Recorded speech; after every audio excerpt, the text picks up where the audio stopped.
So while we didn't get any clarity on payroll levels for next year or who's going to play shortstop or necessarily how they're going to replace Joe Musgrove in the starting rotation, if there was one bit of news, not that it was unexpected, but the idea that Mike Schilt, who is heading into the final year of his 2-year contract as manager, may be up for an extension was broached, and you could tell that AJ was definitely willing to go down that road. Here's what he said about the priority of extending Mike Schilt this offseason.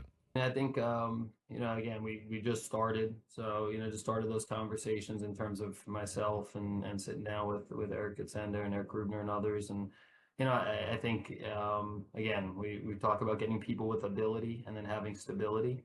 And rewarding people that perform. So, I think from our standpoint, that's going to be something that we look to do here over the course of the next couple of weeks.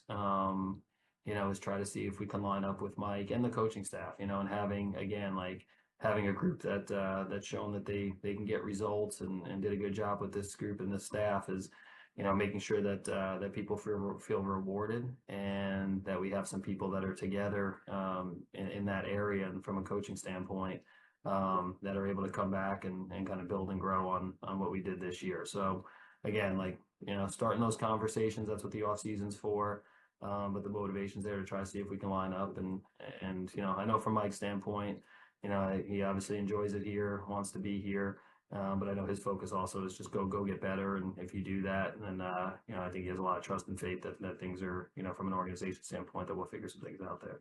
All right. Well, great. Yeah. If I'm an employee and that was my boss and he's talking about wanting to reward people for doing a job well and going to have some discussions here in the next couple of weeks and hoping to line up on something, I'm feeling fairly encouraged that, when my agent talks to AJ Preller, we're going to be able to get something done, and I'm going to have some security for at least the next maybe 2 more years after this one. Sure. I would say it would be fair to 3-year extend him 2 more for a total of 3-year deal. Wipe out this year, just new 3-year contract for Mike Schilt, something like that.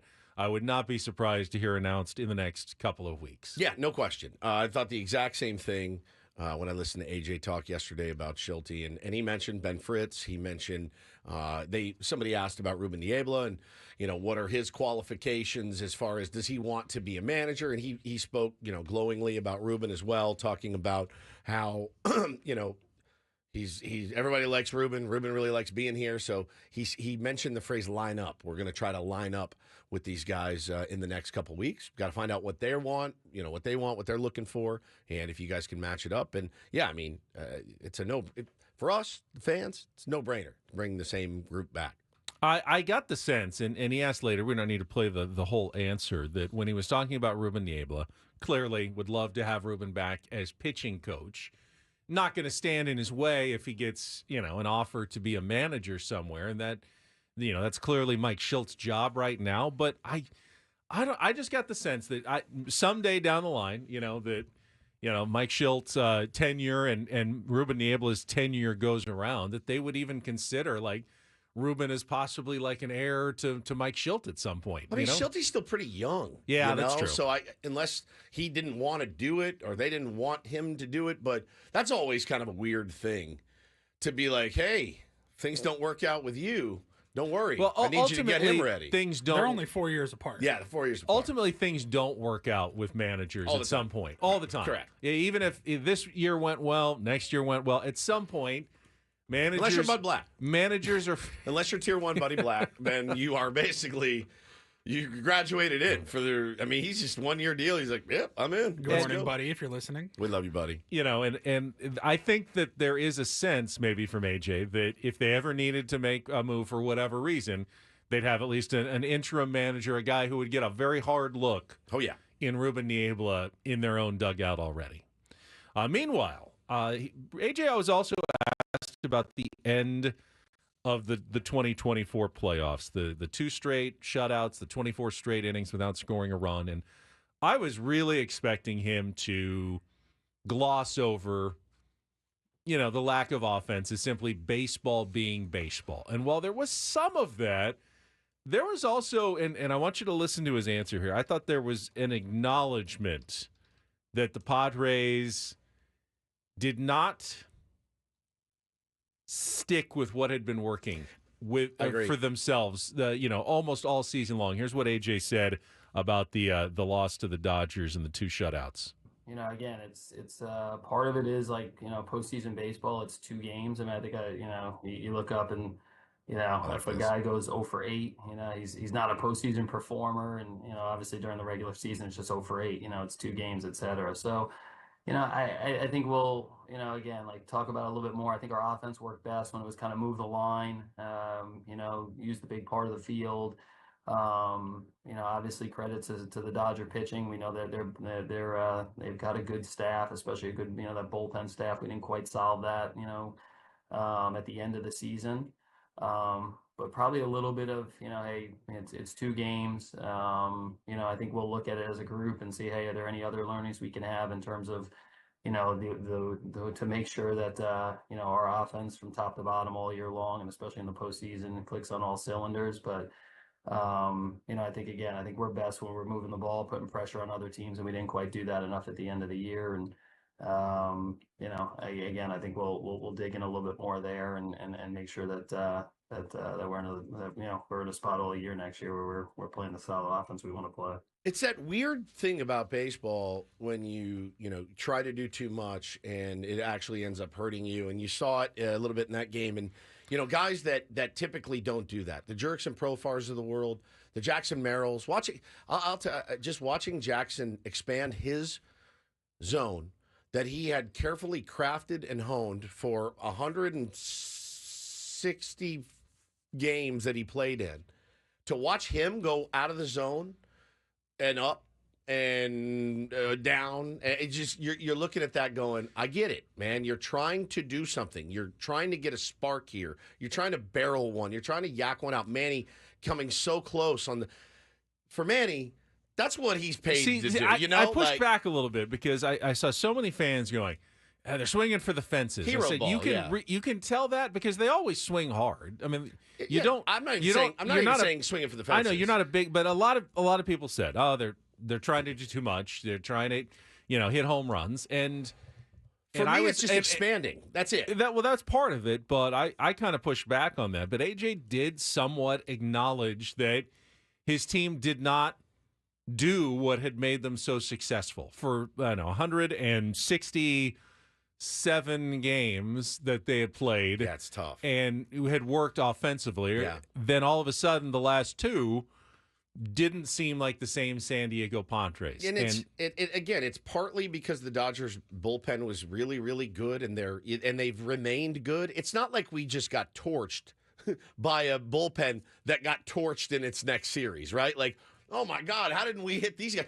They're on a historic run right now. True. It's crazy. So, yes, they get a ton of credit for that. But, when Profar's not able to find his way on base for Manny, for Jackson Merrill, when Jackson expands his zone, goes out of his comfort zone and what he was really best at, it is up and down the line, man. It's not. I'm not singling just Luis Ariz hitting weak pop fly. I mean, that's just brutal for your offense that needs Luis Ariz to get on base. It needs Toddy to get him over. It needs Manny to get him in. It needs Profar to be on base for Merrill. Like, all of that, it just stopped because, again, Benny, the chokehold, right? It just gets a little tighter. Oh, God, we haven't scored in 7 innings.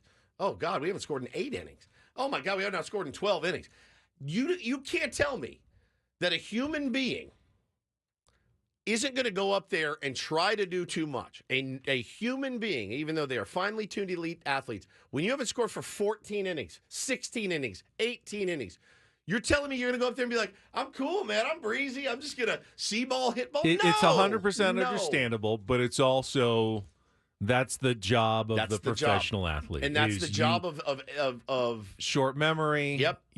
Sticking with what is going to work and not trying to do too much. Oh, sorry, the chalk hold. That's what I meant. They're in a chalk hold.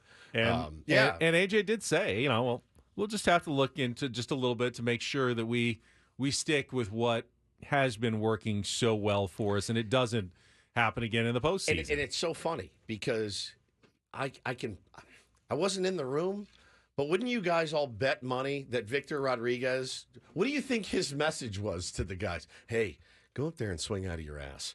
Just try to really just barrel it out of here. No, it was, hey, relax. Stay with what's gotten you here. That's the message.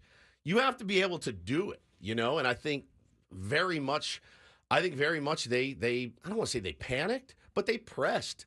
They really pressed, and you saw them press, and they pressed against some really good pitchers that were able to exploit that. And I kind of agreed with a buddy of mine that former baseball player, played at UCLA. He's a Dodger fan, and we talked about it after the game, the bullpen game. He goes, man, actually after the series ended, he goes, I kind of knew we had you guys cooked when I heard the post-game audio from Manny, Merrill, Profar, all the guys saying, yeah, it's tough to figure out that bullpen night, man. It's hard to get anything going, kind of in the dome a little bit about what's going to happen. And I like the honesty, certainly, but yeah, they were not able to figure that out. And nor was the Dodgers ever able to figure out the Padres bullpen in that series either. But they ran into a couple in that last game against Yu Darvish. That's the it. Padres, 2 mistakes, man. Padres did not run into a couple 2-0, against bro. Yoshinobu Yamamoto. And that really was the difference. And after that, nothing else. The bullpen, the Dodgers didn't have some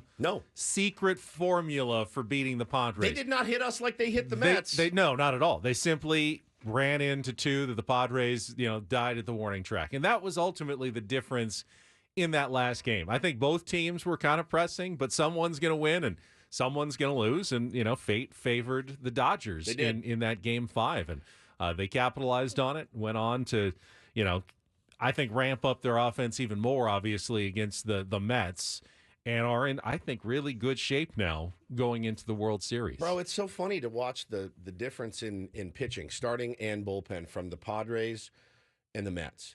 You're talking elite. There's a separation between what we were running out there and what the Mets were running out there on a nightly basis, and it showed. It showed, as far as the way that they were able to hit, beat the crap out of the Mets pen, beat the crap out of the Mets starters. It's what makes it a little bit more difficult to stomach. And I know, it'll be 2 weeks this Friday. It ain't any easier. I'm, again, still muttering to myself, 24 innings, two hits. Yeah. I'm still muttering it to myself. It's going to take a while to get over that. Sunday night, I looked over to Megan. I go, 2 hits. 24 innings. 24 innings. It's either 24 innings or 2 hits. They both suck. Yeah. Which one's worse? I don't know. Which one's worse? I think the 2 hits on the last night is the worst. The one night we needed you to, 7, 8 hits and 4 runs wins that. 3 runs wins that game. 2 hits. What was our thing all season? You score 4 runs, you win. You got 2 hits. So as AJ said, next couple of weeks they're going to have a lot of internal meetings and start formulating or at least refining the direction for the 2025 season when it comes to payroll and filling specific needs on the roster. He did mention that he'll have more clarity at and after the general managers meetings, which begin on November 4th. So that's less than 2 weeks from now. That's a week from Monday that they'll begin the GM meetings, and then he'll have kind of a better idea as they go through what they can do, what potential trade partners might be out there, what can and can't be done in free agency this offseason. But he really didn't give us many specifics.